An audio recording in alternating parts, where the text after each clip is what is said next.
Baik Bapak Ibu, saudara-saudara yang dikasihi Tuhan, hari ini kita akan belajar firman Tuhan. Mari kita lihat firman Tuhan dari Lukas pasal 14 ayat yang ke-15 sampai ayat yang ke-24. Lukas pasal yang ke-14 ya. Ayat yang ke-15 sampai 24. Kita akan membacanya secara bergantian. Saya akan membaca ayat yang ganjil, nanti Bapak Ibu akan membaca ayat yang genap. Kita bergantian sampai ayat yang ke-24. Perumpamaan tentang orang-orang yang berdalih. Mendengar itu, berkatalah seorang dari tamu-tamu itu kepada Yesus, "Berbahagialah orang yang akan dijamu dalam kerajaan Allah." Tetapi Yesus berkata kepadanya, "Ada seorang mengadakan perjamuan besar dan dia mengundang banyak orang." Menjelang perjamuan itu dimulai, ia menyuruh hambanya mengatakan kepada para undangan, "Marilah, sebab segala sesuatu sudah siap." Tetapi mereka bersama-sama meminta maaf. Yang pertama berkata kepadanya, "Aku telah memberi ladang, dan aku harus pergi melihatnya. Aku minta dimaafkan." Yang lain berkata, "Aku telah membeli 5 pasang lembu kebiri, dan aku harus pergi mencobanya. Aku minta dimaafkan." Yang lain lagi berkata, "Aku telah kawin, dan karena itu aku tidak dapat datang." Maka kembalilah hamba itu dan menyampaikan semua itu kepada tuannya. Lalu murkalah tuan rumah itu dan berkata kepada hambanya, "Pergilah dengan segera ke segala jalan dan lorong kota, dan bawalah kemari orang-orang miskin dan orang-orang cacat dan orang-orang buta dan orang-orang lumpuh." Kemudian hamba itu membawa orang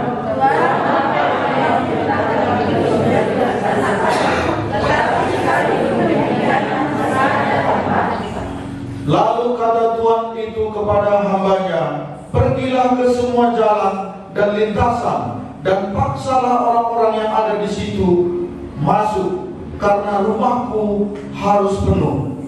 Sebab aku berkata kepadamu, tidak ada seorang pun dari orang-orang yang telah mengundang itu akan berkenan di dalammu. Ya, demikian firman Tuhan Bapak Ibu. Kalau melihat firman ini, latar belakangnya itu sebenarnya dimulai dari pasal 14. Bagaimana waktu itu Yesus diundang, ya, dia diundang oleh seorang pemimpin dari orang-orang Farisi, ya, untuk makan di rumahnya. Jadi oleh karena itu nanti Bapak Ibu bisa lihat,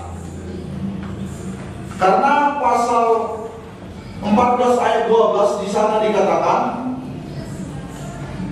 "Dan Yesus berkata juga kepada orang yang mengundang dia." Jadi yang mengundang Yesus waktu itu adalah orang Farisi.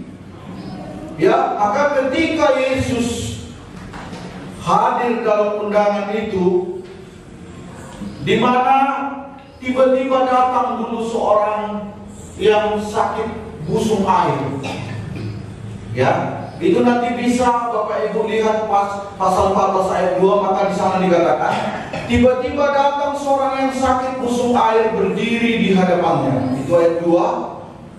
Ya, ketika Yesus melihat orang itu, ya, maka dia berkata sama orang-orang Farisi dan ahli Taurat. Dia bilang, "Diperbolehkankah menyembuhkan orang pada hari Sabat atau tidak?" Ya, waktu itu Bapak Ibu, orang-orang Farisi itu mereka diam saja. Tapi Yesus, dia memegang tangan orang yang sakit busung air itu, lalu menyembuhkannya, lalu menyuruh orang itu bergiat. Nah, itu yang dikatakan Yesus. Ya, lalu ketika mereka mau makan, yang Tuhan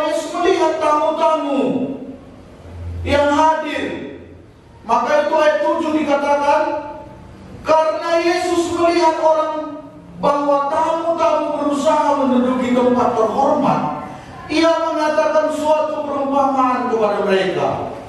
Maka di sini dikatakan waktu itu Tuhan Yesus berkhotbah lagi. Yesus mengatakan kepada tamu-tamu yang ada, yang hadir waktu itu, yang diundang oleh seorang pemimpin Farisi ini. Ya, maka Yesus mengatakan kalau kamu diundang, ya janganlah pilih tempat yang paling apa?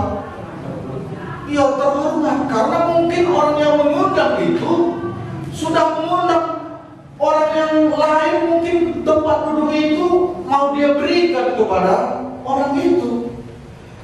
Ya tapi kamu duduklah di tempat yang rendah. Dari inti ini Yesus mengatakan dalam ayat 11 bahwa pesannya di sana, sebab barang siapa meninggikan diri, ia akan direndahkan. Barang siapa merendahkan diri, ia akan ditinggikan. Ya. Lalu Yesus mulai berbicara kepada pemimpin Farisi itu yang mengundang itu. Itu ayat 12. Mari kita lihat Bapak Ibu. Di sana dikatakan, dan Yesus berkata juga kepada orang yang mengundang dia, apabila engkau mengadakan perjamuan siang dan perjamuan malam, janganlah engkau mengundang sahabat-sahabatmu atau saudara-saudaramu dan keluargamu dan tetangga-tetanggamu yang kaya, karena mereka akan membalasnya dengan mengundang engkau pula, dan dengan demikian engkau mendapat balasan. Ya. Makanya ayat 13 dikatakan lagi, tetapi apabila engkau mengadakan perjamuan, undanglah orang-orang miskin, orang-orang cacat, orang-orang lumpuh, dan orang-orang buta. Dan engkau akan berbahagia, karena mereka tidak mempunyai apa-apa untuk membalasnya kepadamu, sebab engkau akan mendapat balasan pada hari kebangkitan orang-orang benar. Ya. Maka dilanjutkan oleh Tuhan Yesus dari perikop pasal dari 14 ayat 13 dan 14. Maka ayat 15 Yesus berbicara. Mendengar itu, waktu itu ketika sudah mulai makan, ya, waktu Yesus sudah berbicara begitu, ada orang di antara tamu-tamu itu. Maka ayat 15, mari kita lihat Bapak Ibu. Mendengar itu berkatalah seorang dari tamu-tamu itu kepada Yesus, berbahagialah orang yang akan dijamu dalam kerajaan Allah. Ya, jadi ada sebuah respon dari tamu-tamu yang waktu itu ketika Yesus berbicara kepada pemimpin Farisi tadi yang mengundang dia, ya. Nah, lalu Yesus mengatakan suatu perumpamaan. Ayat 16 dia katakan, tetapi Yesus berkata kepadanya, ada seorang mengadakan perjamuan besar. Ia mengundang banyak orang. Ya, menjelang perjamuan itu dimulai, ia menyuruh hambanya mengatakan kepada para undangan, marilah, sebab segala sesuatu sudah siap.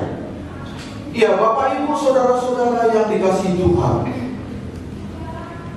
di sini apa yang dikatakan Yesus tentang perumpamaan ini? Ada seorang mengadakan perjamuan besar. Ya, Bapak Ibu saudara-saudara yang dikasihi Tuhan, orang yang mengadakan pesta itu atau yang mengadakan perjamuan besar itu jelaslah Allah sendiri. Ya, makanya ayat 17 dikatakan, menjelang perjamuan itu dimulai, ia menyuruh hambanya mengatakan kepada para undangan, marilah, sebab segala sesuatu sudah siap. Iya.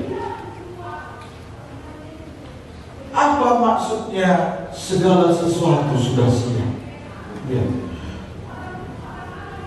Bapak Ibu saudara-saudara yang dikasihi Tuhan, sudah siap di sini artinya bahwa keselamatan sudah siap, di mana Yesus sendiri yang sudah dicambuk habis-habisan, dipakukan pada kayu salib. Ya, bagaimana Yesus juga mengalami kehausan yang luar biasa. Dia juga waktu itu mengalami keterpisahan dengan Allah. Untuk apa Bapak Ibu? Untuk membereskan dosa kita. Ya. Makanya mari kita lihat. Di sini tadi dikatakan sekali lagi, menjelang perjamuan itu dimulai, ayat 17 tadi, ia menyuruh hambanya mengatakan kepada para, sebenarnya Bapak Ibu sudah diselesaikan di atas kayu salib oleh Yesus. Mari kita lihat Yohanes sebentar, Yohanes pasal 19 ayat 30. Ya, Yohanes 19 ayat 20. Boleh satu orang yang sudah dapat membacakannya? Yohanes 30. Iya, ayat 30. Setelah Yesus meminum anggur asam itu, berkatalah ia, sudah selesai. Lalu ia menundukkan kepalanya dan menyerahkan nyawanya.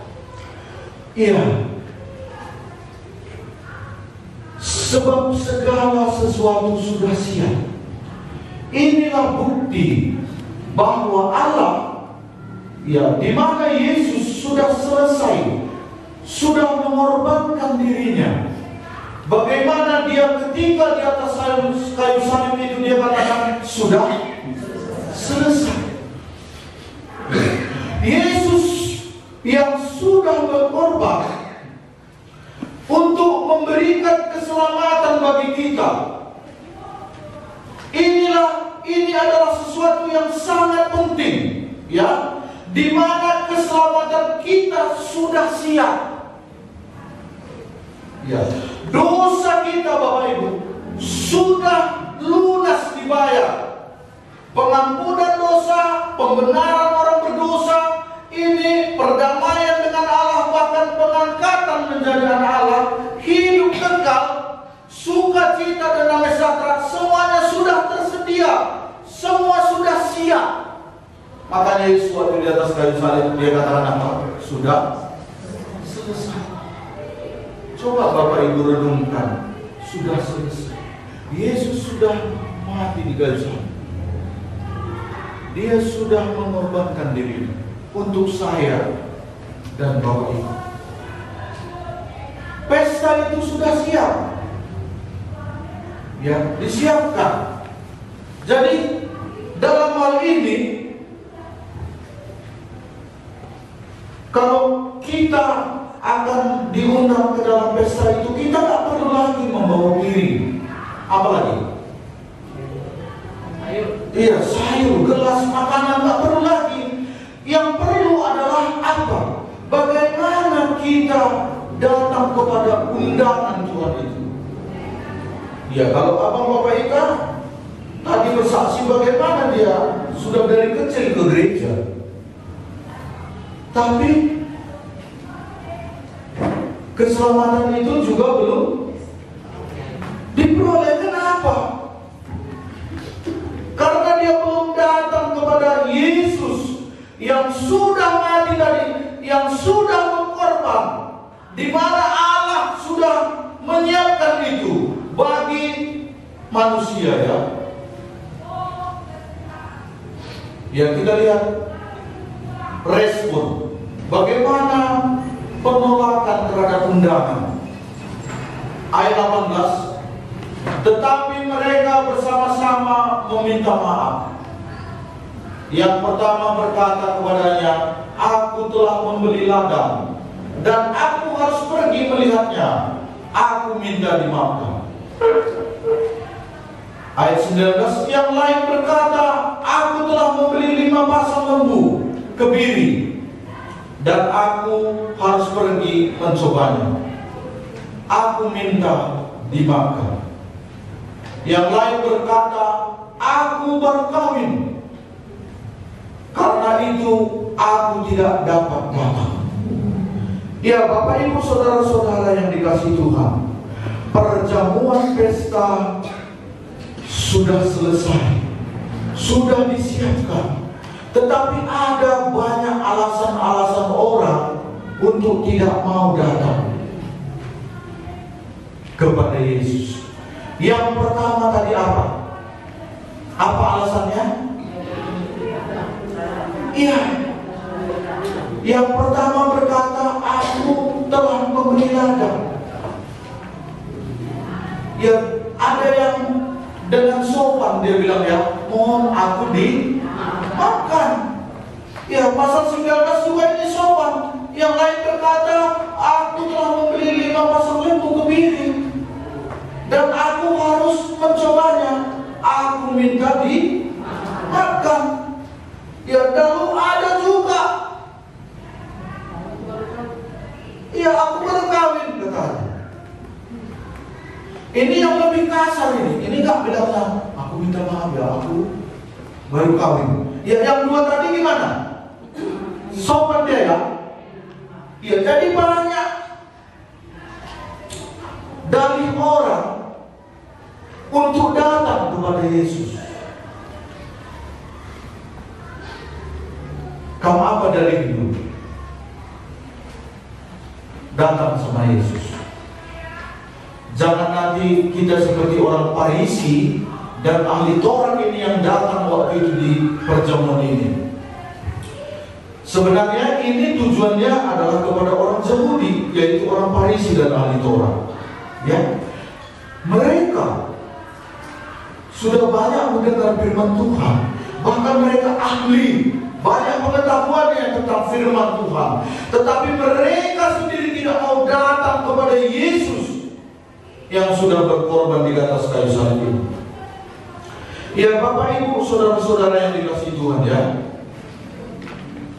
demikian kalau kita lihat di dunia ini, secara rohani banyak orang kelihatannya mereka mau datang sama Yesus. Ya, mereka mungkin mau belajar kitab suci, mau melayani Tuhan. Ya, tapi ketika mereka ditantang untuk datang kepada Yesus, mereka menolak. Ini yang banyak. Jadi alasan-alasan banyak orang hari ini, inilah alasan umum Bapak Ibu ya, bahwa alasan-alasan orang untuk datang kepada Yesus atau yang namanya tadi dalihnya, ada alasan yang umum. Kalau kita lihat tadi ayat 18, alasan yang berhubungan dengan milik. Karena dia dikatakan tadi ayat 18, apa katanya? Aku harus pergi melihat. Iya, aku telah membeli ladang, berarti milik. Ini alasan umum yang banyak terjadi kita jumpai. Ya, lalu ayat 19 tadi alasan yang berhubungan dengan pekerjaan. Karena dibilangnya tadi ayat 19, aku telah membeli 5 pasang lembu kebiri, dan aku harus pergi mencobanya. Aku minta dimakan. Ini alasan orang untuk datang hari ini kepada Yesus. Lalu ayat 19 ada alasan yang berhubungan dengan ayat 20, istri, keluarga. Ya, sebenarnya Bapak Ibu, saudara-saudara yang dikasihi Tuhan, ya hal-hal ini, baik tadi hal apa tadi, milik, pekerjaan, lalu keluarga, ini sebenarnya ya bukan berdosa ya, tidak. Tetapi ini, hal-hal ini bisa menjadi penghalang untuk datang kepada Yesus. dalam hal milik kita, dalam hal pekerjaan kita, dalam hal istri atau keluarga, ini bisa menjadi penghalang orang untuk datang kepada Yesus. Ya. Kamu apa yang jadi penghalang untuk datang ke Yesus?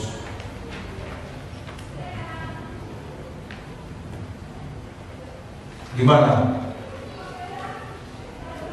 Karena ada orang bilang, aku nggak bisa ke gereja, menjaga rumah, katanya. Ya. Lalu apa lagi kata orang? Aku nggak bisa ke gereja karena kerja aku hari Minggu. Aku nggak bisa ikut kebaktian, jaga anak.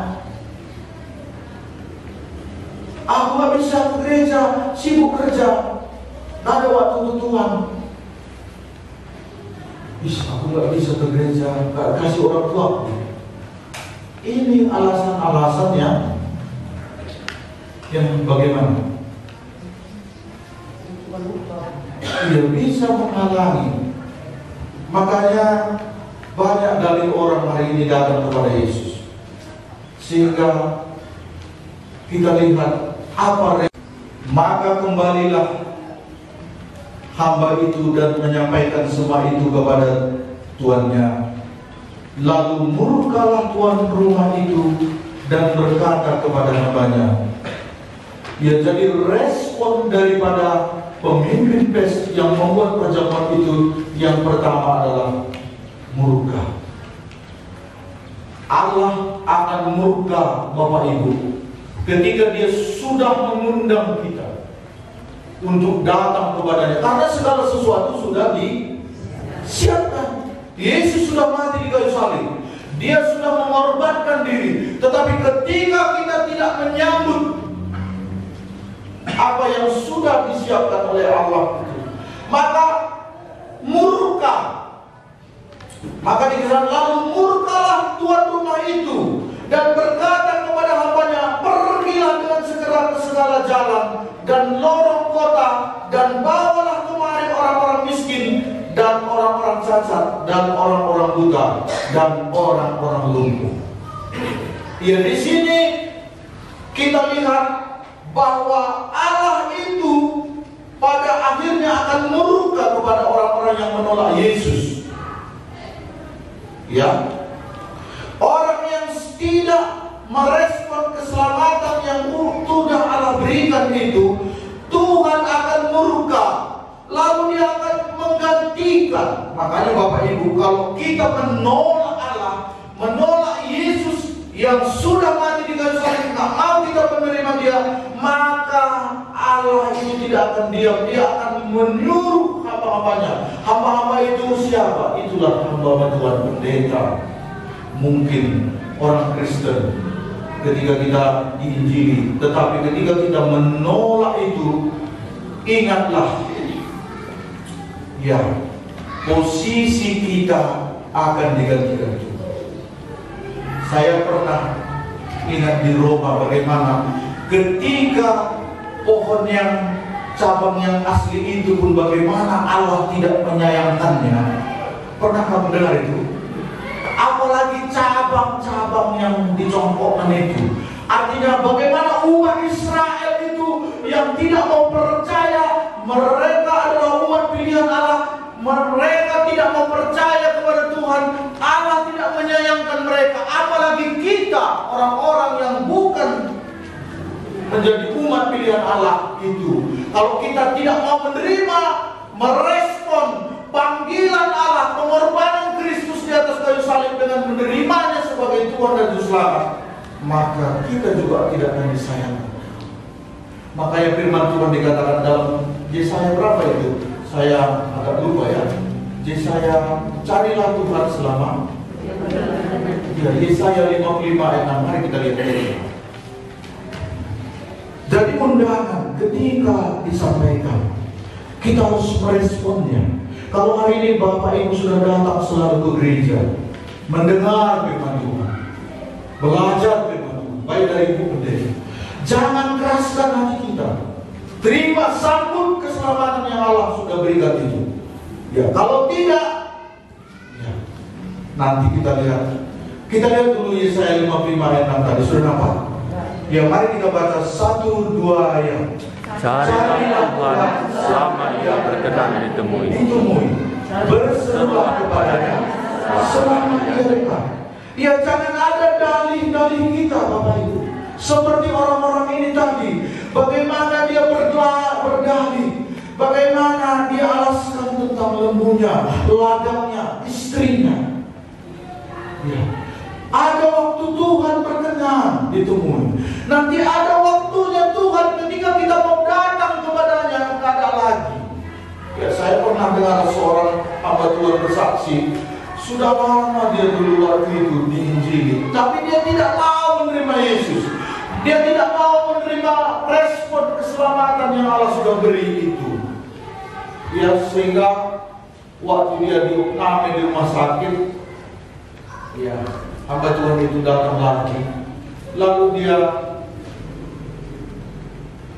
halo Tuhan Yesus, katanya. Tapi waktu itu sudah di ruang ICU, berdoa lagi, menyebutkan nama Yesus lagi pun dia udah gak bisa. Karena selama ini dia punya dalih. Bagaimana dalihnya sehingga dia tidak mau datang kepada Yesus?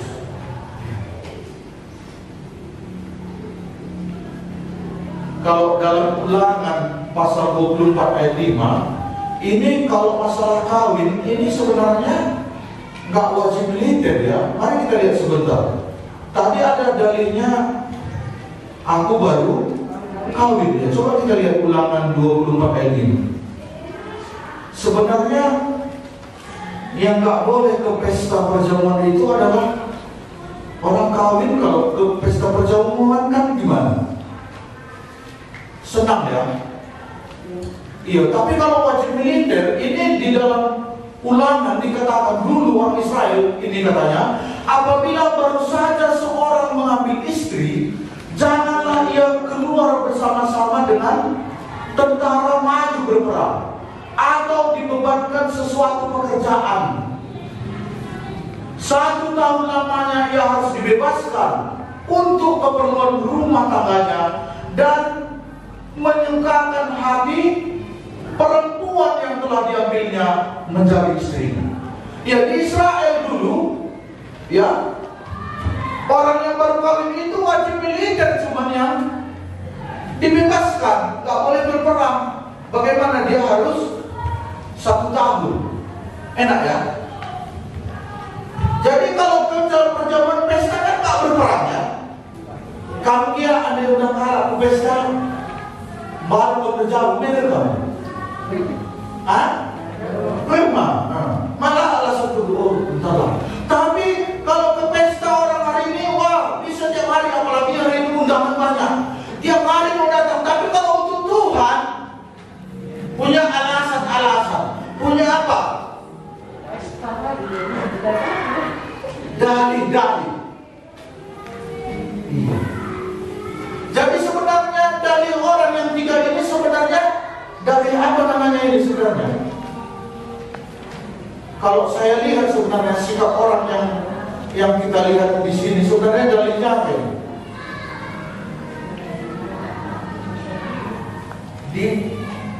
Diada-adakan aja gitu. Artinya dalihnya itu ya alasan-alasan yang apa saja begitu, bukan karena memang alasan-alasan menolak gitu. Bukan memang itu gitu. Karena makanya ketika ya saya pernah mau menginjili orang, dia sebenarnya memang menolak Yesus itu sebenarnya, dia buat alasan. Jadi banyak orang begitu hari ini. Bagaimana orang berdalih untuk menolak Yesus? Saya pernah orang diajak, ayo ke gereja dengan firman Tuhan. Orang Kristen pun semua brengsek. Itu kan alasan-alasan saja. Dia bilang orang Kristen pun galak, yang bagusnya brengsek. Di gereja pun sering gaduhnya katanya. Kamu nggak pernah jumpa orang seperti ini? Enggak. Iya. Ulina aku semuanya katanya. Adalah pernah hebat, bila pernah kamu nginjil. Memang kamu mulai kali nginjil. Langkah itu jauh terus nih, ke neraka. Iya. Ia mengatakan tadi, mari kita teruskan ayat. Jadi Tuhan akhirnya pergilah katanya dengan segera ke segala jalan dan lorong-lorong, dan bawalah kemari orang-orang miskin dan orang-orang cacat dan orang-orang buta dan orang-orang lumpuh. Ya. Kemudian hamba itu melaporkan, Tuhan, apa yang Tuhan perintahkan itu sudah dilaksanakan, tetapi sekalipun demikian masih ada tempat. Ayat 23, lalu kata Tuhan itu kepada hambanya, pergilah ke semua jalan dan lintasan, dan paksalah orang-orang yang ada di situ masuk, karena rumahku harus penuh.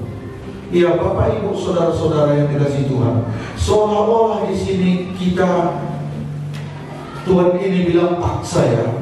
Sebenarnya memberitakan Injil, kalau kita lihat pada prinsipnya, kalau terus kita datang sama orang itu, terus kita mau menginjili dia, sebenarnya itu adalah, pada kenyataannya kan sebenarnya kita bagaimana melakukan itu untuk memaksa orang itu untuk percaya kepada Yesus, begitu. Bukan berarti kita paksa dia, hei kau harus terima Yesus, lalu oke. Tapi sebenarnya pada kenyataannya orang-orang hamba Tuhan itu, dia sebenarnya ketika menginjili orang itu, dia akan terus menerus sebenarnya memaksa orang itu supaya orang itu bertobat lalu datang kepada Yesus. Karena dalam perjamuan ini Bapak Ibu, di mana Kristus nanti datang, ya kerajaan surga itu, di mana semua nanti perjamuan pesta itu akan datang, ya rumah Tuhan harus penuh. Harus penuh. Dibilangnya tadi apa katanya? Karena rumahku harus penuh. Rumah Tuhan Yesus harus penuh. Saya pernah menghadiri perjamuan pesta orang Cina di Binjai. Wah, senang kali saya waktu itu. Ya, kenapa saya kasih makan ini? Udah habis makan ini, masuk lagi makanan lain. Udah habis lagi masuk ini. Dalam hati saya gini, kalau kayak gini pestanya, kalau orang Cina nanti pesta aku terusnya mau, gitu dalam hatiku. Itulah nikmatnya pesta orang Cina. Beda ya dengan kalau kita orang Karo pesta gimana? Ini beda tanda ya. Orang Simalungun dulu waktu saya di Simalungun, aku gak enak gini kalau pesta orang Karo. Kenapa? Ciluman di potongannya. Perjamuan pesta Tuhan nanti tak seperti pesta yang saya bilang tadi. Saya senang kali. Kamu pernah menghadiri pesta orang saya? Pernah? Gimana? Iya, nggak habis-habis makanan itu. Ya Ibu Marlina pun pernah, iya, begitu lagi. Aku bilang bagi asal undang kita kenal. Kenapa? Karena begitu katanya. Kalau di Simalungun dulu kami pesta, itu pakai talam Bapak Ibu. Itu di kampung kami dulu di Tiga Raja. Itu talam kita dulu kan ada orang Karo ya. Itu satu talam itu. Tapi satu talam makan 5 orang. Nah ya, jadi nggak pula satu talam itu untuk kita gitu. Duduk semua begitu ya. Nah, 5 satu orang. Lalu tapi kalau sudah habis apanya, indahannya katanya, indahan itu nasi. Baru kalau dagingnya jagal, tapuk jagal katanya. Jadi begitu orang yang nelayan itu terus itu. Ya. Jadi ketika saya membaca perikop ini, alangkah senangnya nanti ketika kita masuk ke dalam perjamuan pesta ini. Mau Bapak Ibu masuk nanti ke perjamuan Tuhan? Terima Yesus. Karena ketika kita punya dalih-dalih tadi, orang-orang seperti ini nanti tidak akan masuk. Ayat 24 dikatakan, mari kita lihat, inilah intinya. Ayat 24, Yesus mengatakan, sebab aku berkata kepadamu, tidak ada seorang pun dari orang-orang yang telah diundang itu akan menikmati jamuanku. Jadi kalau Bapak Ibu sudah diundang hari ini, sudah datang ke gereja gereja tetapi tidak menerima Yesus, merespon keselamatan yang Allah sudah berikan itu, maka nanti orang-orang seperti itu, Yesus sendiri katakan di sini jelas, Yesus mengatakan tidak seorang pun dari orang-orang yang telah diundang itu akan menikmati jamuanku. Di sini dikatakan ku, di sini adalah Yesus sendiri yang punya kerajaan itu. Yesus sendiri yang akan mengadakan perjamuan itu. Makanya yang telah diundang itu tidak akan menikmati jamuan Tuhan. Ya.